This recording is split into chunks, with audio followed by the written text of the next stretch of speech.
Hello' guys, সকলোৱে ভালে আছেনে?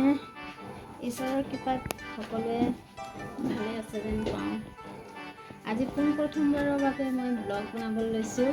এইজনী মোৰ মৰমৰ ভাগিন। হাই কৈ দিয়া। হাই।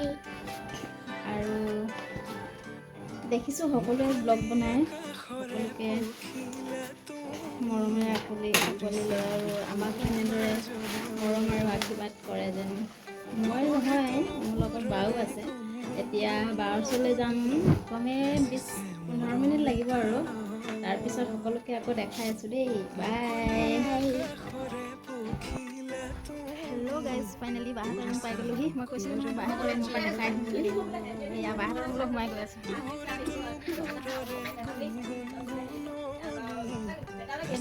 এইয়া চব বাহঁতৰ ৰুম পাই গ'লোহি। এয়া চাহ খাই আছে। চাহ ময়ো খাম, চাহ কিহৰ লগত খাব? ময়ো খাম বুলি ভাবিছিলোঁ। এতিয়া পাৰ্লাৰলৈ যাব লাগে। ঠিক আছে, পিছত আকৌ আপোনালোকক দেখাই থাকিম দেই। হেল্ল' গাইজ, কি খবৰ আপোনালোকৰ? চকু একদম পুৰা ফুলি ফুলি ওলাই আহিছোঁ বোলে আৰু বিশেষ আজি পাৰ্লাৰ কি কৰিম দেখাম। দেখি কুকুৰটো একদম পুৰা ৰাউচি জুৰি জুকিছে হৈ গ'ল।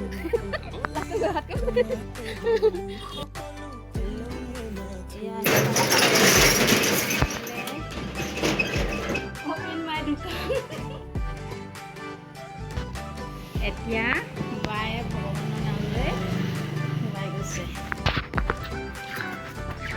আৰু লগতে ময়ো সোমাই গৈছোঁ। এয়া ফাইনেলি আমি পাৰ্লাৰ আহি পাই গ'লোহি। এতিয়া অলপ চাফ চিকুণ কৰি ধূপ ধূনা জ্বলাই বিজনী আকৌ আপোনালোকক পিছত দেখাই আছোঁ।